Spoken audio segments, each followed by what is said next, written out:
Before we delve into things, I just want to tell you about our Liverpool streaming service. It is Redmen Plus. Get involved over there for extra Redmen shows in video form, in podcast form. You've got documentaries, features, interviews, and a hell of a lot more besides. If you join as a club legend, you get the Discord chat, you'll get free merchandise and a host of extra bonus perks. It's like Netflix for Liverpool fans. Get over there, get involved. Otherwise, let's face it, you're going to miss out on amazing Liverpool stuff in your life.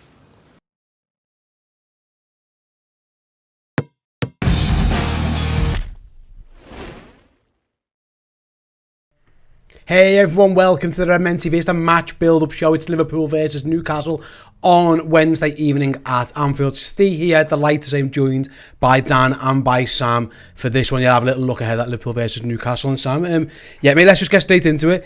I was saying second game at Anfield on the spin. When we looked at the fixture list before the season, this was meant to be the middle of what was meant to be a pretty favourable run of fixtures for us. Didn't turn out that way. It took us till the weekend to get our act together basically and stuff Bournemouth. But it feels like now this could be one where you can get a bit of momentum. Like I say, Anfield, our record is for the most part impeccable. It does feel like this is a real opportunity for Liverpool to build on the back of a 9-0 by just, again, another 3 points against a good team, and we'll speak about it in a minute, one who are suffering a little bit with their own injury problems. It feels like this is an ideal opportunity for us. Yeah, definitely, and I think playing Saturday, Wednesday is exactly what the lads would have probably wanted from the first game when we didn't win. The last thing you want when you don't get a result is to have to wait 7-8 days, in some cases 9, to play again. After that loss at Old Trafford, we would have wanted to play the next day to get that win, and we got that on Saturday. So the best thing now, especially with the rotating all the players we did and stuff like that, is to just literally get right back out there at Anfield under the lights and try and bash out another win and get, just like you say, get that momentum going again.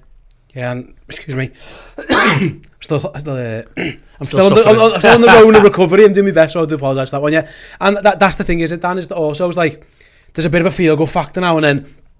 I understand today, recently, and there's been reports about, yes, is the midfielder coming, no midfielder, I'm looking at the live chat now and everyone's on about it, but for the players and for the manager, that's kind of an aside.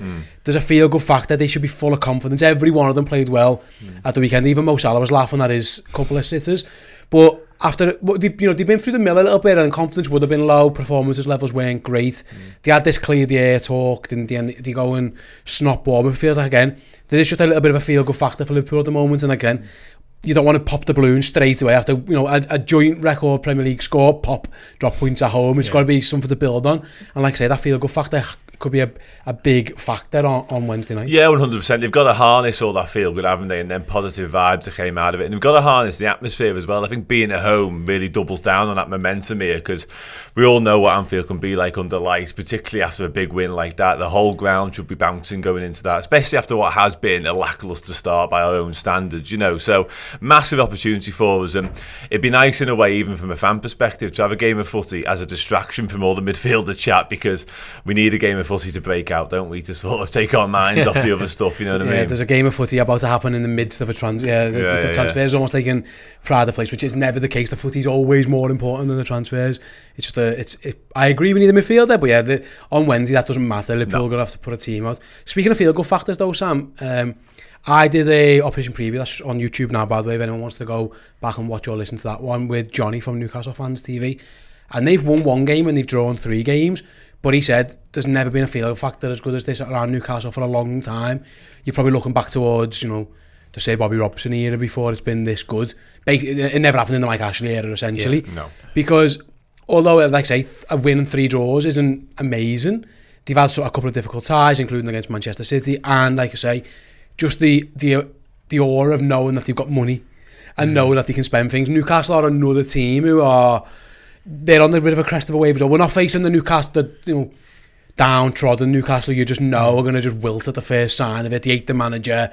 Whether it was Steve Bruce or insert ex Newcastle manager here, they are on a bit of a crest of a wave. And essentially, they're coming to Liverpool with nothing to lose. Yeah. It's a bit of a free for them. Eddie Howe gets to go and do what he needs to do.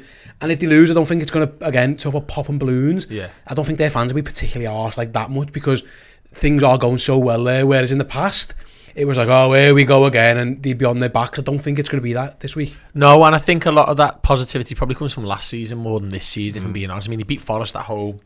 You'd expect them to win that game.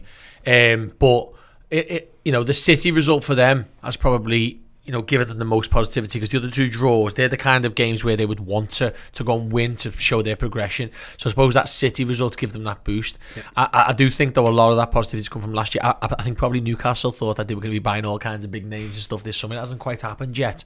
But they are a threat. They are a good side. But they do come to Anfield as massive underdogs. And, it's down to us, really, to make sure we push on that and take what we can from that. I think... as you're going to come into in a minute, things aren't all plain sailing for Newcastle at the moment. They've got their own issues to deal with as well. They were very lucky in the last game, weren't they, to get that sort of last minute whaley of an equaliser, by the way, my word. I hope he's injured. But he's but they are a good side. But you know what? It's the perfect step up from Bournemouth. We've had to start again. It's like Anthony Joshua, he's been knocked off his perch. He's got to go again. And we've got that Bournemouth win, which is one we expect to. Now the next step is go and take on a Newcastle, beat them and move up the table that way. Yeah, it's almost like rebuilding yourselves. Go basically start off with the worst opponent you can get. With the manager with the worst card you ever. Journeyman. Ex-manager. You might have to sell that now if he's on the door. I'm sure Scotty's been well looked after. Scott Parker's been sacked. I've never seen a man in a press conference want to get sacked more.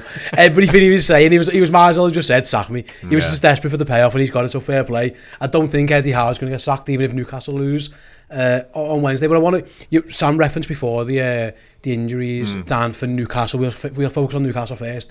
We'll talk about Liverpool a little bit later on. But I think a fully fit Newcastle would be exactly the wrong type of team that we'd want to play at this moment in time, because defensively pretty solid, very good goalkeeper who saves a lot of things. They would have pace on the break, and a striker in Callum Wilson when he's fully fit, who we know scores goals. He scored goals against Liverpool. Having said that, it's worth noting Wilson's out, definitely. Bruno Guimaraes is out, almost certainly. That's probably him done. Kieran Trippier, they think, this is from Premier Injuries, by the way. Apparently today, Eddie Howe said he should be fine, so Trippier's probably going to play. Alex Isaac, still, they don't even know we can play yet. They've just signed him, and they're waiting for the registration. It could be up to, Eddie Howe mentioned, 75 minutes before kick-off when they find out. So even if he is... It's not ideal, is it? That's not what we want. Say Maximum... Maxi is a worry for us at the moment with the hamstrings, what Eddie Howe said. It was late in the game off the back of a sprint. So that sounds a risk, and why would he risk him? And then Emil Crafty knows out. He did his ACL against Tranmere the other day. So basically, if you look at who are Newcastle's best players, Wilson, Bruno and Allen, and Allen say Maximum, they're probably 3 of the top 5. Trippier and then insert whoever, maybe Joe Linton they love at the moment, or the goalie or whatever. They've got 3 of their best players unavailable or potentially unavailable. It gives me... I was thinking, even if they're like 50-60%, part of me thinking, why would Eddie Howe risk it?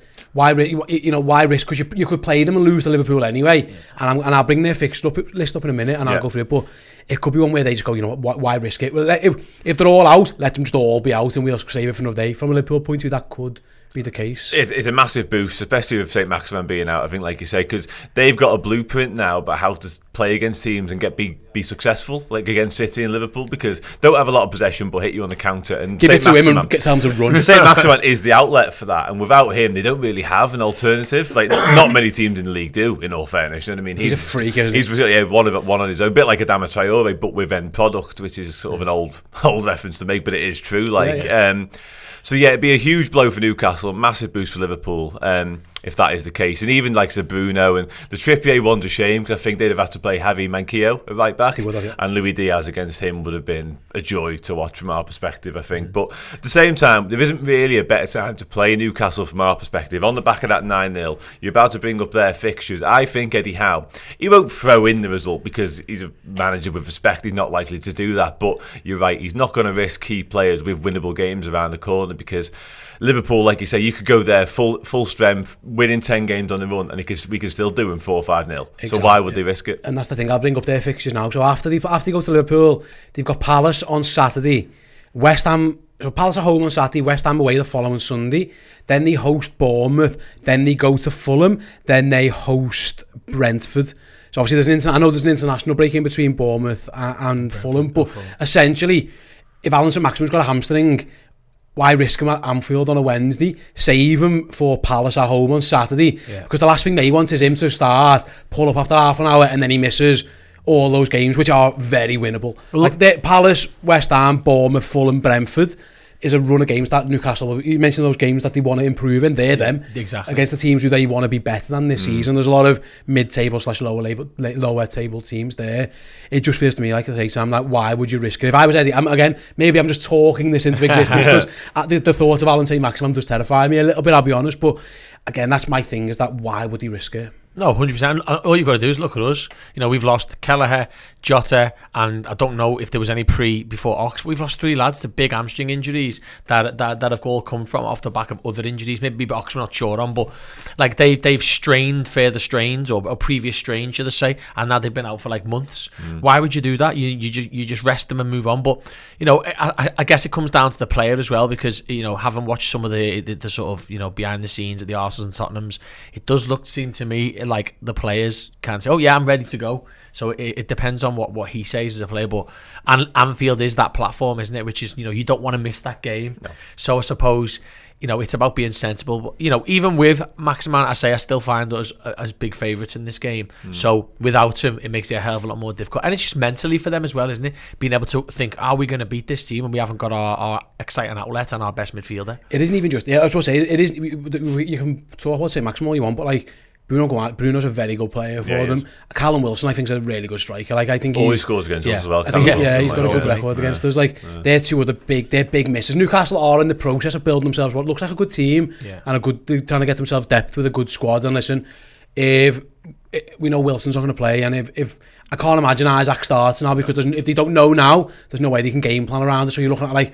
Chris Wood, who's, you know, he's a £25 million essentially third choice striker now, so that's the era Newcastle are starting to live in. Dan is like, even with these injuries, you can't overlook them. They still got a good team and a good manager and enough good players who can do similar to what Crystal Palace did. They can defend resolute and try and catch you somewhere. There's still a goal threat, whether it's Fraser, Almiron and Wood. They're not brilliant, don't get me wrong. They're a step below their usual options, but I mean, they're all players who've scored goals against Liverpool before, pretty much, you know. Yeah, 100%, yeah. And you were right earlier on. Newcastle are doing the right things, in my opinion. You've got to give them credit. Sam referenced the fact that people were getting a bit carried away with the Mbappe, Neymar and all that palaver. Realistically, that was never likely to happen. And they haven't even gone down the early Man City route of Robinho and the like, have they? They've gone a much more sensible, structured way about it. And you've got to give them a lot of credit. This Isak deal is by far and away the most they've spent, isn't it? You know, and that just shows they are willing to spend when it's the right player. But yeah, they will pose a threat regardless. I think Eddie Howe's a very good manager, and I think he's proven that already in the early days there. And we shouldn't forget, from a Liverpool perspective, we've only just broken that conceding first horrible run that we've had, and we did it in style, of course. But we've actually conceded first twice to Newcastle at Anfield on the bounce now, because Willem scored that worldie a couple of years ago, and John Joe Shelby scored from long range to make it 1-0 to them last season. So getting the first goal once again, like it always is in any footy match really, could be pivotal here, because we go 1-0 down to this Newcastle side, you can bet your bottom dollar they'll be seriously behind the ball and seriously resolute then. It's funny with Cam Wilson, because you mentioned it, and I fell into this trap of like, he always scores against us. Bad record. Guess how many he scored? Go on. 1, 2. But he's never fit, so that's the problem. He's always in and out. They're all for Bournemouth as well. Yeah, you're right to say this. Like last season, we did beat them 3-1, and we'll talk about that later, because that's going to be part of the trivia question. But even in that game, Liverpool went back and steamrolled them.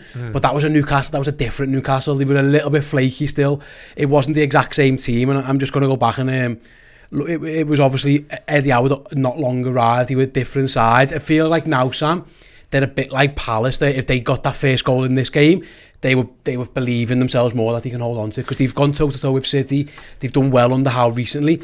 Again, in that game, it was John Joe Shelby scored very early, and then Liverpool did come back. But again, we got out the habit against Bournemouth of being the team who concedes the first goal.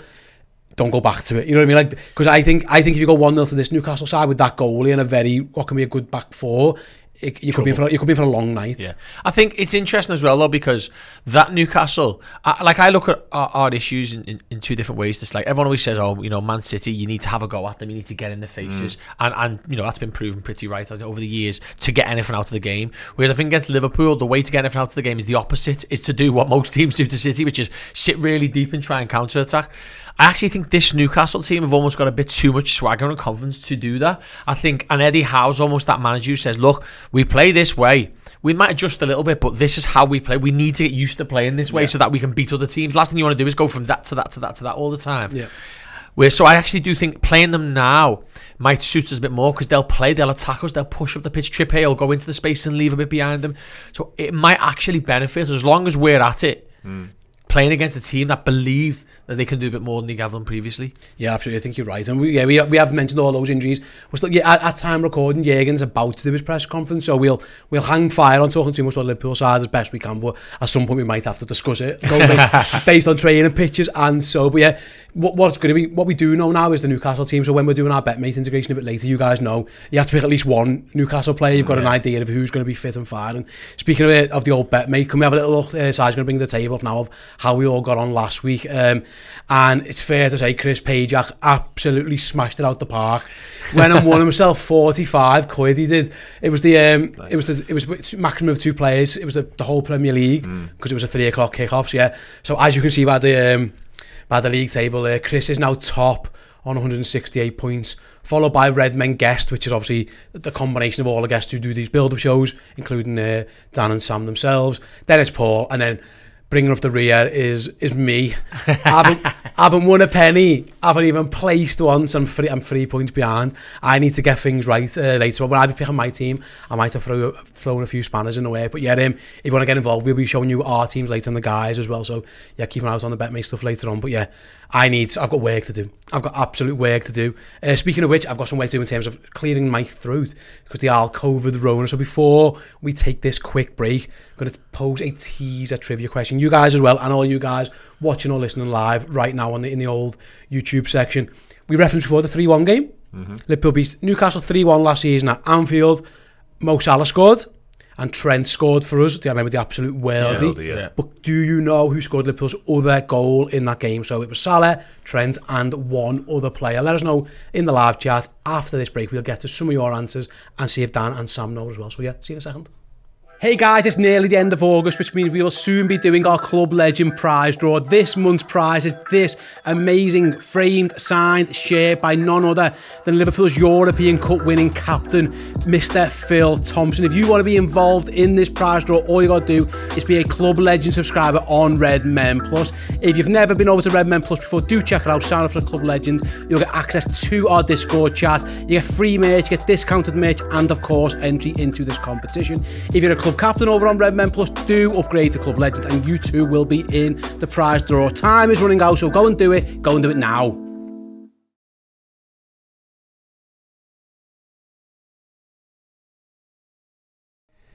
There you go, welcome back. Yeah, if you want to get involved and win that amazing signed Phil Thompson shirt, all you got to do is be a Redmen Plus Club Legend. Head on over to redmenplus.com, sign up as a Club Legend. You get tons and tons of content. And now that we've got 2 games a week for essentially ever, you get double final words, double instant match reactions, double oppo previews, get tons. So basically, it's even better value for money. And like I say, one of the Club Legend perks, as well as Discord chat and all the other stuff, is entrance into that competition. Right then, we asked before the break who scored Liverpool's other goal in the 3-1. So I'll give you Shelby score for them. Yeah. This player equalised for us, and then Salah scored, and then Trent scored. Loads and loads and loads of the live chat got it. You guys are struggling. Good for them. Van Dijk. No. Jota. Yeah. I thought it was Jota. Jota was the right answer. Diogo Jota got the equaliser. Apparently, Jevon says Diogo Jota, it was a rebound from a keeper save. Right. Remember, it was on the goal line, and I think one of their lads, they had like a clash of heads, and someone was laying on I remember. and we kicked just off after it all went a bit, because Jota just put it in the net, and we'll ask questions later. But there was nothing really wrong with either of them lads, if I remember rightly. They were playing it on because we scored. The referee done well for once. It only came to me after we'd spoke. I wasn't being off air, Dan, I don't know it. It came to me afterwards. I don't know it. Dan, you know it's Jota. It's Jota, by the way. Snake Sam there. So Lexi, as you got it first. So Lexi, Johnny, Yodit, Charlie, all got it first. Dan as well. So yeah, it was Jota essentially when the lads were laying on the floor. So yeah, there we go with that one. Speaking of the Reds, then we know for a fact in terms of training pictures, and like I say, Jürgen's press conference is happening around now, so we'll know more. I've got Chloe on standby to text me any more up-to-date information. But what we did see in training, Joel Matip was back in full training. Liverpool announced that themselves. Curtis Jones trained, and Calvin Ramsey was involved at some point as well. There was also some doubts around Harvey Elliott, and we'll get that cleared up. But Neil Jones reported this morning, all is fine. Liverpool were just being precautionary. So Well, I'm guessing, I don't know, and we'll speak about our 11s later, Dan, but my guess is not many of those are going to start this game straight away, but what it does do, it gives you an awful stronger bench. You don't have to have 2 goalies on your bench. You might not have to have, with all due respect to Bobby Clark, who made his debut, Stefan Bajcetic, who came on the other day, like with all, again, the young kids, you probably would be maybe better off going and play 10, 23 games. Okay, the 11 might not be good, but we're starting to filter in the bench back a little bit, so you're looking at your options and you're thinking, actually, I've got more than 3 subs to change a game. I've got Curtis, or maybe if Ramsey is what he's meant to be, or even like, well, we need to be a bit more progressive. You can even bring Joel Matip on to be more progressive at centre back. Even it looks, which isn't a mad thing to say, but it does feel like things are starting to turn around on the injury corner. Touch wood. Yeah, definitely. And having campaigned for 5 substitutes for so long, Jurgen Klopp's kind of been. Well, he hasn't been able to use them, has he, quite frankly. Saturday was nice, obviously, because the game was put to bed nice and early, so we could give them young lads a debut and almost reward them for being part of the squad, because you said there, like, they've been getting pulled out of under-23s action, whether they play like 45 minutes, and that kind of gives you the indicator that they're going to be part of the matchday squad, but they shouldn't be. All due respect to all of them. Bajcetic in particular, brilliant in pre-season, not ready to be involved in Premier League matches. Be nice, Bobby Clark, if he did obviously get a game against Newcastle with his dad playing for him, but realistically it's not where we need to be. Same with 2 goalkeepers. So having those 3 just mentioned back, and I can't see any of them starting. It's too soon for that, particularly Calvin Ramsey.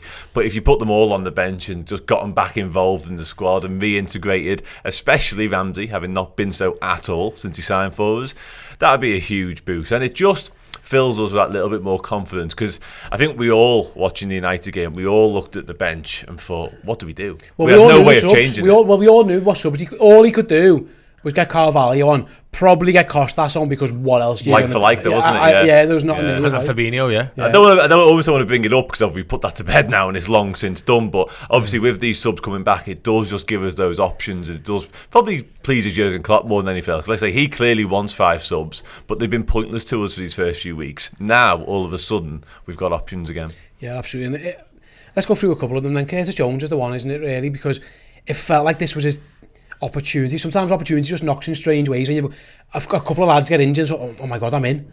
Because I imagine, and I might be wrong, and it might have changed now, by the way, and we'll speak about this, is that he was ahead of Fabio Carvalho in the pecking order. Now if Jürgen's looking at the bench on Saturday and needs a goal, he's probably thinking, probably Carvalho might have usurped him now.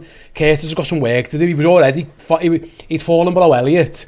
He might have fell behind Fabio Carvalho now, so as and when he can get a chance, he has to pull his finger out, and he's the senior of those 3 players, but in terms of the pecking order, he's probably at the bottom. Well, do you know what? In the last 2 seasons, he's been given an opportunity, came in, and he's really took it, in my opinion. Last autumn, I thought he did really well, so he got that weird eye injury.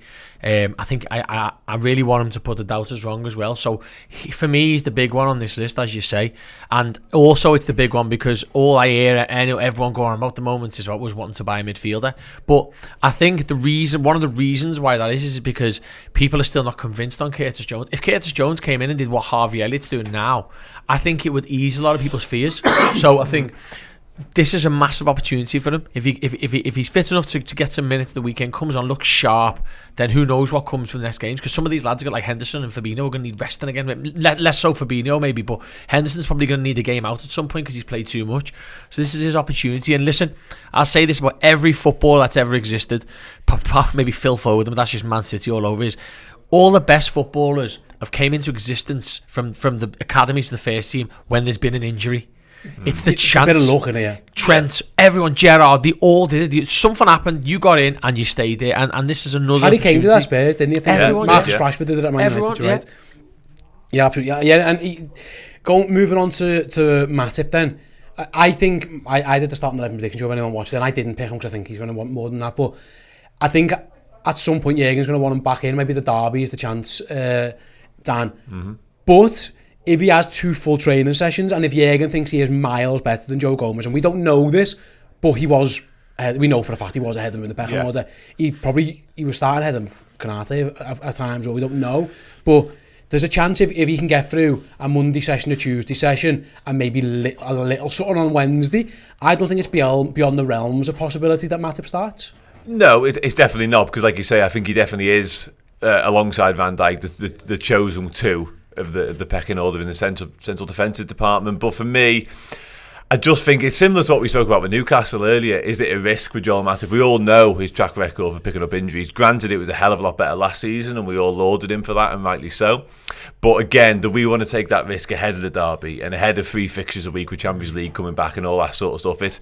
It's almost comes back on ourselves. And I just don't see Klopp. I think in an ideal world, tomorrow we get ahead of the game, Matip comes on for the last 20 minutes, and maybe then he's in line to start the derby. But I take your point entirely, because Matip is definitely ahead of Konate, who's obviously not available, and Joe Gomez in the pecking order.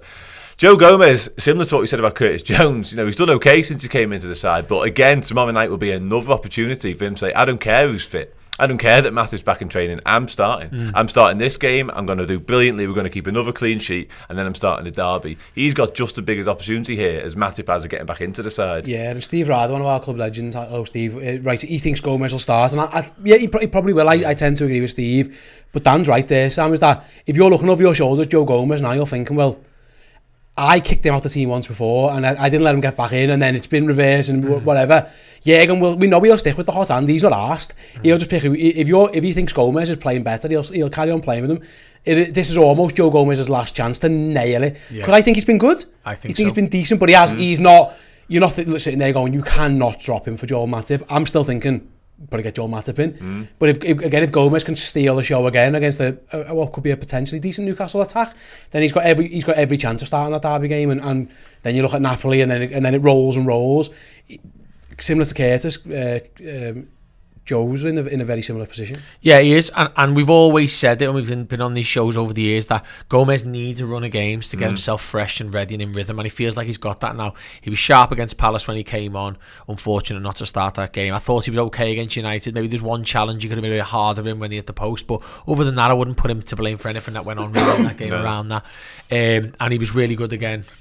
I think I would have been alright centre-half for us the weekend, but even still, he did his job, he did well. He's now in rhythm, he's now back working with Verge, and they know where each other are. We all know that Verge has really enjoyed playing next to Gomez, and them two have been our best partnerships statistically over the years, haven't they? So, Matip's got a job on his hands now, and I'm really happy for Joe Gomez. I really want him to get going, because if Konate and Gomez are the future, Gomez has got to play as many games as Konate is playing, otherwise you become irrelevant. Yeah, we'll see how that one pans out. Let's move on to... in fact, before I do so, up midfield, I think Jürgen might have threw us one there, because Kostas Tsimikas did all the press this morning for LFC TV and stuff. Like, I put him in my 11 in my prediction, because I was thinking Jürgen's he doesn't want to play the same team 3 times on the run. Options are quite limited in where you can and can't rotate. Left back's just an easy one. If he wants to just look after people, I actually think now, I think Kostas is going to play, Sam. I don't know what you think. It makes sense, because he's been getting minutes in every game pretty much, hasn't he? Did he come on against Fulham? I can't remember. He's come all the time. Every game, yeah. So he's fresh, he's ready. He was chomping at the bit last year. He's a good player. Did he get 2 assists? He was injured for the first. Oh, he was. He was. Did he get 2 assists at the weekend? Yeah, got 2 assists. He's a threat. So quite clearly there, he's putting his name forward, and I think, of all the positions on the pitch that we've got depth in at the moment, the one position you'd probably say is the most interchangeable with the injuries we've had has been Kostas and Robbo. You can't keep grinding Robbo. We've got Everton away and Napoli away to come. You want him for them 2 games? Yeah, I think... I'd have him in, yeah. I think he is going to start. Let's move on to midfield then.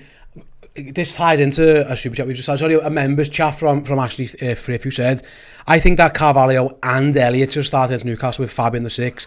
I think the energy would be good against a very confident team. Now, I can't see a world where they both ever start, especially if there's a little doubt, because I think you're going to get one. I don't think you're ever going to see both of them at the same time, really. No. But if there is any concern about Harvey, and we're not sure, again, rightly so yet, where we're at with it, but I think if anyone deserves a place in the team, Carvalho, Dan has done nothing wrong when he's come off the bench. Again, albeit in cameos, he's done well. Again, I wouldn't be against him starting if again, you've got to look after players with Derby, Napoli and games to come. Yeah.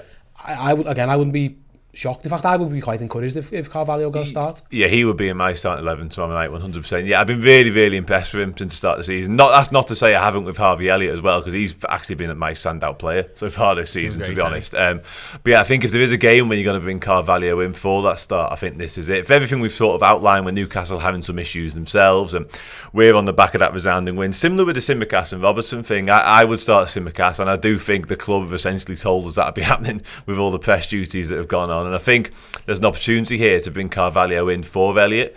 There's clearly something, because obviously Elliott comes off at half-time against Bournemouth, and that wasn't pre-planned. I'd be very surprised. There's clearly something going on there, and then we've seen him slightly sit out of a little bit of training. So again, it comes back to why risk him? You've both mentioned it. You've got Everton, you've got Napoli, and then you've got a full schedule thereafter. Why risk Harvey Elliott? He's quite clearly one of our most important 13, 14 players. There's no point. We've already seen him have a horrific injury. Granted, it was an impact situation last year.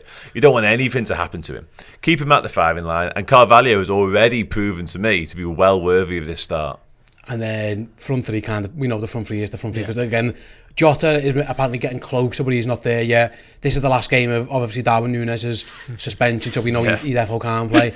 We'll see him at Goodison Park. That's another reason, why it's really good that we've had back-to-back games, because when he first got that red card against Palace, I was thinking 1 week, 2 weeks, 3 weeks, he's going to be out for out. But actually having this bang, he can look at Everton now and be in that mindset. Obviously support the lads, which is great for us, by the way. Sorry to interject there. No, I think it's a spot on. I wouldn't be shocked if he starts that one. Right, with all that being said, then we're going to have a little look at our Betmate stuff. So Dan, if you want to start loading up, we're going to get you guys to pick what you think. Okay. You basically have you done one of these yet? I don't think you've been on one of the shows where No, I haven't. I know you play at home a little bit, don't you? So you know the score. So essentially, we're playing this week in the £5 pot. It's Newcastle, Liverpool versus Newcastle £5 pot, and you guys are going to pick your 11s. Well, sorry, I say pick 11. Pick your 7. There is 11, 7 and 4. 7 and 4. So we know. So what we're going to do, you have to have at least one Newcastle player. It could be more. You don't have to have. You can have as many as you want. It's a 5-6 split across your starting lineup and your bench. I've picked my team, by the way. Jack's done his and Paul's done his, but you guys go in goal. Are you going to go with Liverpool's goalie or Newcastle's goalie? I think we've got to. Yeah, we've got to go Alisson. Back the clean sheet, haven't we? Yeah, clean sheet all day. Go on then. Defence. Trent. Yeah, we're flying here, by the way. I would be Trent as well. I don't think there's an alternative. Simicast? We just said he'd probably start. Yeah, we could. Are we going to go with one of Newcastle's fullbacks as well, or are we going to go with... Trippier. If they are going to do anything, goal or assist-wise, it's probably going to come from Trippier. Well, could we put Trent and Trippier in? Can you do that? Of course you can, yeah. There you go. There's your Newcastle player sorted. You can have a full Liverpool midfield now. Or you can go for more of them if you absolutely want to. Okay. So, midfield. See, jumping ahead of my 11s here, I think this might be a game we might rotate Henderson out. Okay. So, me personally I think it'll be Milner for Henderson this week. Oh, right, assuming Elliott's fit. Elliott's fit. But do you want to put Milner in? No, I wasn't. I'm ruling Hendo out of the pick. So put Fab in. I'm not picking Fab. I just don't think. Yeah. Fab gets loads of tackle and interception points. Yeah, you do get points for that. Yeah. Okay. It isn't just goals and assists. What about? Are we gambling Carvalho or Elliott? Or the good news is, by the way, just to let you know, you can change this team right up to kick off. So if someone doesn't play, you can give us a little shout, give us a little text. I would be all in on Carvalho, because to the point made on the Discord, I don't see Carvalho and Elliott starting any game of football together, let alone this one. Okay. So I would be Carvalho, yeah. Okay, let's do it. Okay. And then we'll change the captain in a minute, but you don't want Henderson, right? So you're Milner. Or Fab. Fab. I think Henderson's going to sit this one out just because we've got the derby at the weekend, and he's played every other game. Yeah, that's fair. And then strikers. Mo Salah's coming back hard. Diaz He's or not Bobby. happy. Diaz or Bobby. He would have had a field day point-wise on the weekend, by the way, wouldn't he? You see that? Someone in the FPL got triple captain. Yeah, right. Dodgy that. Top two. Yeah. Who's Diaz? I think Diaz. Yeah, I think Diaz. There you go. Then Dan, you can carry on filling the bench in. Just fill the Newcastle players. That's absolutely fine. So your team then, just to clarify, we're going to go Ali, Trent, Trippier, Carvalho, Fabinho, Diaz, Salah. Who's your captain? Salah. Got to be Mo Salah. Who's your vice captain? 1.5 points. Ooh. I'm happy with that. Do you know what? Leave it, yeah. I'm happy with that. It automatically did it. Little goal and assist this weekend for Carvalho. This week, sorry. There we go, yeah. So there you go. There's the guys' teams. We'll bring our teams up now. So, Si, can you bring one of the first team up? I don't even know what order this in. Surprised. Oh, it's me! Look, I'm literally surprised. Look how surprised I am. That's looking at the bottom of the league, that is. That's your my face is like that because I'm absolute garbage at this game. But I went for Ali, Trent. I went Costas. I've gone Elliott, Joe Linton, Salah and Diaz. I've got Joe Linton likes to tackle, don't he? Gets stuck in and gets involved. Does actually, So that's my team. Let's move along to the next one. We've got Jack, who's gone Ali, Trent. No wonder looks happy, won all that money. Virgil, Elliott, Almiron, Salah and Diaz. Yeah, Chris can change that obviously if we know that.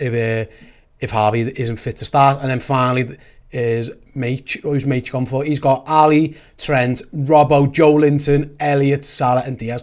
Salah and Diaz are in pretty much all of these teams, especially with Newcastle's forward woes. I'm guessing St. Maximan would have been in plenty of these had he been fit and available. Yeah. If you guys want to get involved, like I say, we're playing this week, so if you click the link in the description or just download the Betmate app from the App Store, whatever App Store that you use the referral code REDMEN5 and sign up. Like I say, we're playing the Liverpool v Newcastle £5 pot. There's a £1,000 prize pot there for you. Make your selection and you'll be credited with a £5 free bet at your leisure once you've played that first game. Like I say, gamble responsibly, UK only, 18 plus. If you're not into gambling, that's fine, don't start because of us. But if this is the kind of thing you want to get involved in, want to have a little go against us, and by all means you're probably going to beat me, then do get involved with us over on Betmate. Right then, you've half hinted at it. We're gonna have to come up with some 11s now for the game in general. So I'll give you a second to think while I run with again. Mine's on the board there, but I've gone Ali, Costas, Virgil, Gomez, Trent. I went Fab, Hendo, Elliott with the caveat of it being Carvalho if Elliott's not fit. Diaz, Bobby and Salah. Now, you think Hendo's not going to play? Yeah, I just think the rotation time. Okay, so it's Fab, Milner, Elliott. Or Carvalho. Yeah. Well, you've got to be Carvalho. I'll go Carvalho, but then that's two changes in midfield. I might be biting myself here. You can always change it. I'm going Elliott, but because we've picked that together, I think there's half a chance Carvalho starts. But I just think only played 45. He can come off the bench and score goals. He does just He only played a half, and as long as he's okay, I don't see him why he wouldn't be fresh enough to start. And he was excellent as well, wasn't he? Yeah, it was more just about the injury stuff as well. You know what I mean? Any news on that? By the way, no. No, as it stands, we're still Klopp's waffling. Klopp's probably just waffling on. So, your team, Dan, what are you thinking, midfield-wise? I haven't really got any question marks in my midfield-wise. I'm going Carvalho pretty much regardless of Elliott in the situation, because similar to what Sam's saying with Henderson, I think we could do with Elliott being rested for what's to come, personally. So I would be giving Carvalho his chance, especially with Newcastle's problems. I think it's a good opportunity for him. And I'd be Tsimikas. Again, regardless of Robertson, I think he deserves this game, if there is such a thing personally. He's been playing a lot of minutes, he's been coming on, he's been hinting at it, he's on all the press stuff today. He may as well have his kit on now, quite frankly, to be honest. Stood in the corner. Absolutely. Right then, we've got a couple of super chats and members chats I want to get to, and then we'll have a little look around some of the other games. But while we're sticking on it, so Deagle and Shaw with the £1.79 super chat, thanks very much. With all our injuries, do you still see us winning this one, lads? You're confident about this one? This one, Get your scores off you later, but you're happy with this one? Yeah. Happy with that one. And then, this is a good question, actually. Famous 4-3s against Newcastle. We're all just about old enough to remember these, aren't we? Give or take, we're of an age. Collymore closing in, Robbie Fowler and all that. So Liam Bento, if the exact same amount of energy were to be spent by our players, would you prefer a hard graft 1-0 win or an absolute 4-3 thriller with a last minute goal like days gone by? So 1-0. Really? Because I'd want to be winning the game. I don't mind grafting when we're winning. When you're chasing a goal, it's the most nightmare thing, and all I'd be thinking of, we're about 9 points behind. So I'd rather be 1-0. Alisson, Van Dijk and Gomez are screaming 1-0 in our arse. That's another thing. Clean sign me up for that 4-3 all day I was long. at the second one. The Fowler one, the Collymore one. I watched that home to remember the iconic commentary, but I was at the Fowler one, and I remember my dad's mate on a bet Liverpool to win 4-3 again. No way. Honestly, and it was about 150. He won like so much dough on it at the time. I don't think he ever told his missus, but I think it's about time, like 20 odd years later. Probably she knows. Now, it's probably too late. He's already spent it. If that was the case, So let's have a little look then around the league. Obviously, it's a full weekend of Premier League fixtures as well. It's not just Liverpool playing, so loads and loads to get involved with. Around the league, starting with this evening, actually, we've got Palace v Brentford, Fulham v Brighton. Brighton are unbelievable at the moment. Another one that they can definitely go and win. And then Southampton host Chelsea and Everton, looking for their first win of the season. They've got a difficult tie down over in Yorkshire against Leeds United. Managerless Bournemouth for the time being. Obviously, Scott Parker, rest in peace, Cardigan, is now gone. They host Wolves, whether it's a caretaker or see if Sean Dyche is their manager by then, I don't know. City get Forest at home. Arsenal host Villa. West Ham Tottenham could be feisty. Obviously there's our game against Newcastle, and Man United against Leicester City. Leicester currently bottom. Leicester at home there though, aren't they? Yeah, Man United going to Leicester, but Leicester are literally the worst team in the league at the moment. Every time we do this conversation, everything unfortunately has to go back to Manchester City, Sam, just given where we are and stuff.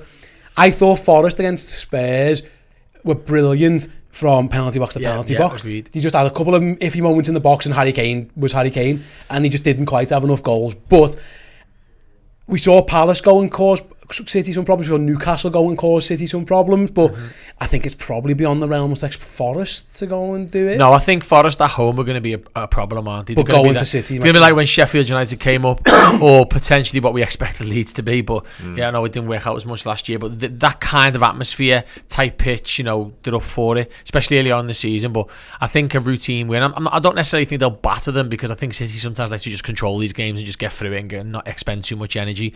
But yeah, I imagine Forest will battle with them. But it's one of those games where you look at Haaland and I think this is a chance for you to get another 3 goals. Against a weaker team like Palace were, without Zaha especially.